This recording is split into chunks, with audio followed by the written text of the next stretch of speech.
Ask a large language model a specific question about your company's internal policy documents, and it will confidently make something up.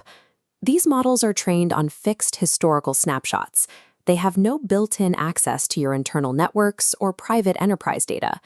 When confronted with something they do not actually know, they fall back on what they memorized during training, generating a fluent, factually incorrect answer. Retrieval-Augmented Generation, or RAG, is the architectural pattern built specifically to solve this. It retrieves relevant, accurate information from your own trusted data sources and injects it into the prompt at the exact moment a query is made. To build this correctly, you have to treat RAG as a data engineering problem wearing an AI costume. The actual language model call at the end of the process is the easiest, most standardized component of the entire operation. It is simply an API request. The complex, differentiating engineering work happens long before that API call. It lives almost entirely in how you prepare, structure, and store your data before it ever reaches the model. A system's accuracy is not determined by the parameter count of the language model you choose. It is determined by the rigorous upstream data pipeline that anchors that model to reality. The first node of this pipeline is ingestion, the process of pulling raw organizational knowledge into a centralized workflow. Real enterprise data is chaotic. It rarely exists as clean, perfectly formatted text. It is scattered across fragmented PDFs, internal wikis, scanned images requiring OCR, and deeply embedded tables. A solid ingestion stage has a dual mandate. It must extract clean, standardized text from these messy formats, while simultaneously capturing and attaching critical metadata. You need to know exactly where a piece of text came from.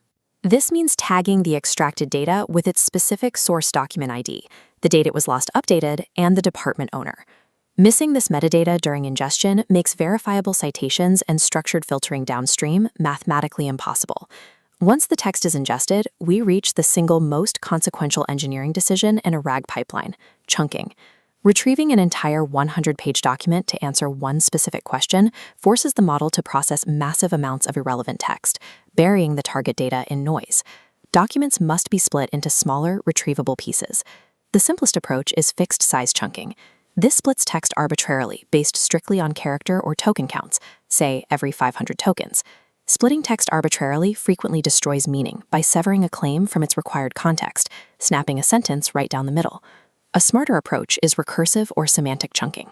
Instead of strict character counts, it intelligently splits text along natural boundaries, mapping to paragraphs or distinct topical shifts to keep coherent ideas together. Even with semantic chunking, you face a strict precision trade-off. Smaller chunks yield highly precise search results, but when a chunk is isolated like this, the system risks stripping away the vital contextual padding required for a model to actually comprehend the fact. Larger chunks preserve excellent context, but severely dilute search precision. The system is forced to process massive blocks of irrelevant padding just to extract one sentence. The standard production solution for this trade-off is overlapping chunks. Consecutive blocks deliberately share a percentage of boundary text, maintaining continuous context without forcing every chunk to be unreasonably large. Chunking strategy defines the atomic unit of knowledge your entire AI system relies upon. The third stage is embedding. Here, your optimized text chunks are converted into dense numerical vectors that mathematically capture their underlying semantic meaning. There is a strict, unforgiving rule for embeddings. You must use the exact same embedding model consistently for processing both your documents upfront and your user queries at search time. Vectors generated by different models occupy entirely different coordinate spaces.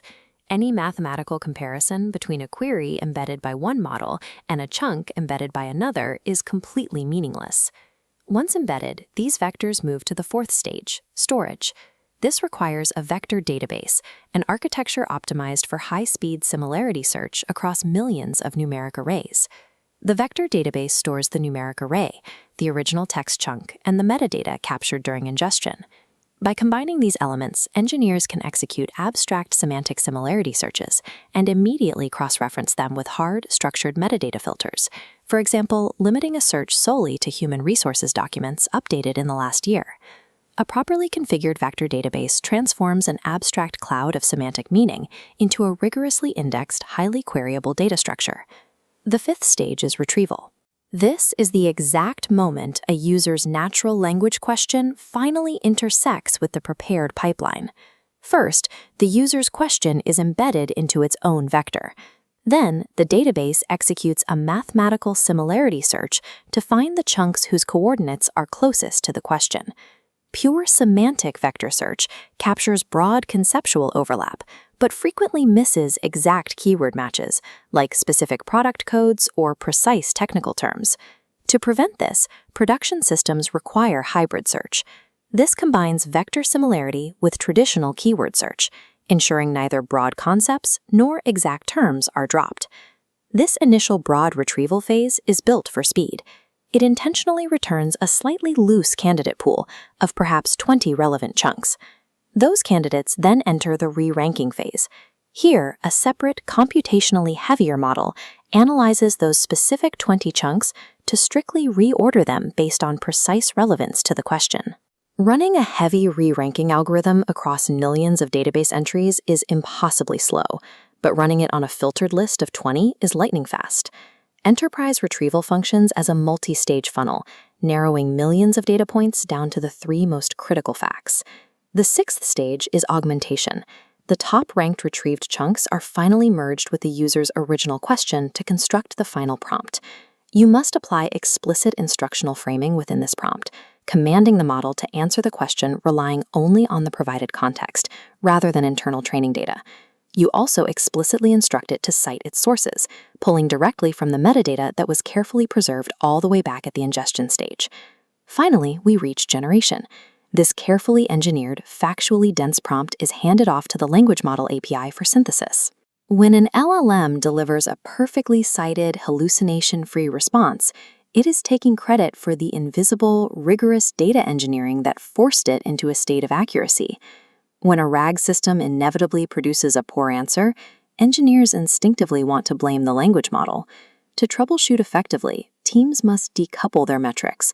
You have to evaluate retrieval quality independently from generation quality. In most failures, the language model performed its synthesis perfectly, but it was fed irrelevant or poorly chunked text by a flawed upstream retrieval step. You also have to account for operational reality. Source documents, corporate policies, and technical specifications will change constantly. If you treat RAG as a one-time build, your isolated pipeline will eventually serve up perfectly formatted, confidently cited, but dangerously obsolete information.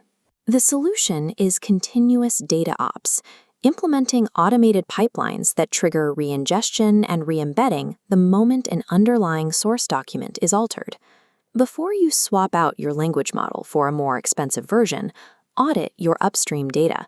A smarter AI can never fix broken engineering.